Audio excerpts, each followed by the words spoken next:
Okay, multiplying fractions. It's actually a bit of an easier lesson today, so hopefully you'll understand all this really quickly. Can race away with some problems. So just a quick reiteration of mixed numbers to improper fractions here. So what we do is we multiply our number out the front, our whole number, by our denominator, and then add the numerator. So 4 times 3 is 12, and 12 plus 2 is 14. The reason we need to know that is we cannot really multiply with the whole numbers at the front. You're better off making them all improper fractions and then using some pretty simple multiplication techniques. So where previously we needed the same denominator, we can multiply any numerator with any denominator. And we can do this thing called bow tie cancelling, which I'll get into a little bit later, just to simplify it to make the multiplication easier. But basically, you can multiply, like I said, any numerator with any denominator. So if I was looking at this 3 over 7 and 4 over 5, I'm multiplying 3 by 4, which is 12, and 7 times 5, which is 35. I don't need a common denominator. I don't need to rework the problem. I can just multiply those values. But bow tie cancelling can be quite useful. And what that means is we can cancel from any numerator with any denominator, and that can be from top to bottom or crossways, as you can see with that nice little bow tie in the diagram there. So if we're looking at this problem here, we can look at what number divides into both 2 and 6, and because they're both even, 2 goes into 2 once and 2 goes into 6 3 times. There's nothing else we can cancel from top to bottom. I can see that these 3's are the same value, but we can't cancel numerators with numerators. And our next step is to just multiply the numerators and the denominators. So 5 times 1 is 5, and 3 times 3 is 9. That's all we can do there. Alright, this next one, I've got 11 over 12 times 5 over 3. And there's nothing I can see to simplify. Nothing goes into 5 and 3 or 12 or 11 and 3 and 12. So I'm just going to get multiplying. So 11 times 5 is 55. And 12 times 3, 12, 24, 36. That's as easy as we're going to get it. That's the best we can do. We could write this as 1 and 19 over 36. But that's the improper fraction version and the mixed number version. Alright, let's have a look at this next one.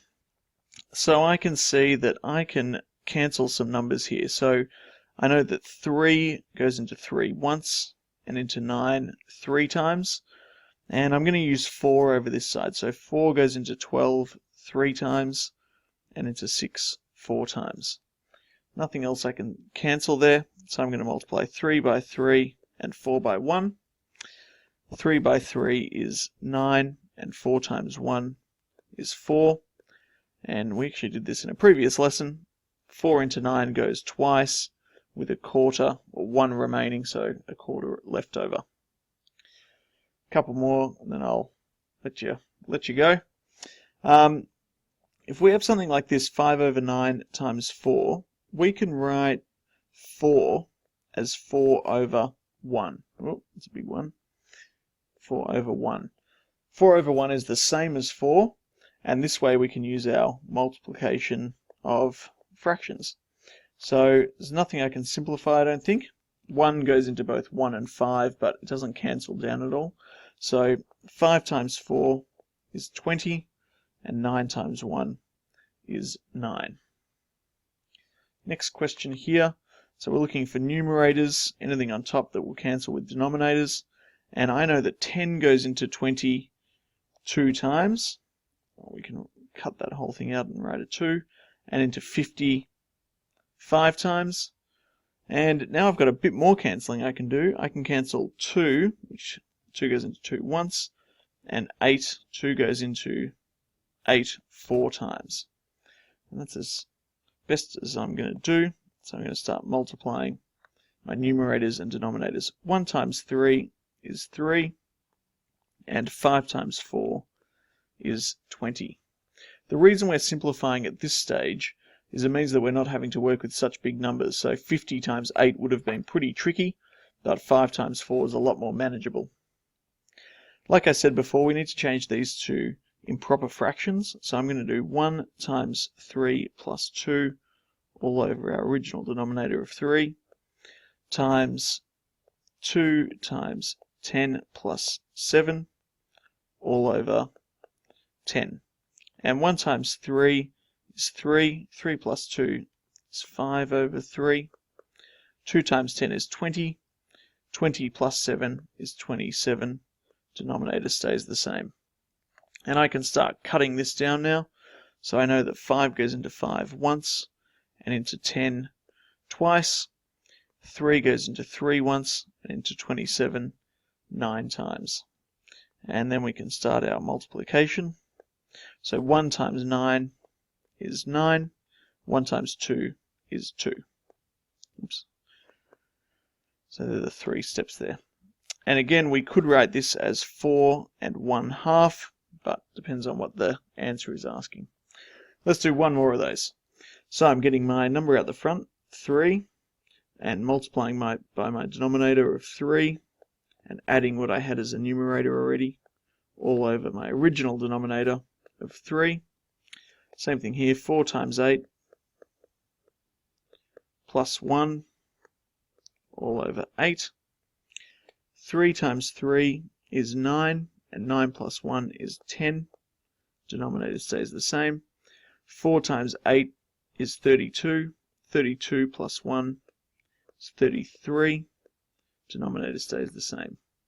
And of course now we're going to do some cutting down so that the multiplication is easier. 3 goes into 3 once, and into 33 11 times. And 2 goes into 10 5 times, and into 8 4 times. 10 and 8 being even numbers, so 2 is always a good bet for that one. Simple as I can get it, so I can start doing my multiplication. So 5 times 11 is 55. 1 times 4 is 4. That's the best I can do with that one. If we wanted it as a mixed number, well, that's pretty tricky. So 4 goes into 44 11 times, and then 48 is 12, 52 is 13, and I can't go past 52, and the difference between 52 and 55 is 3, and I've still got a quarter left, so 3/4 there. That's a pretty tricky one. Don't worry about always simplifying those. Probably wouldn't have too many questions where the numbers are quite that large. So just recapping, multiplying fractions, we multiply the numerators and the denominators, but our first step, where we can, is this bow tie cancelling. Any numerator, simplifying with any denominator. We're just trying to cut them down to the smallest numbers we can so that the multiplication is easier.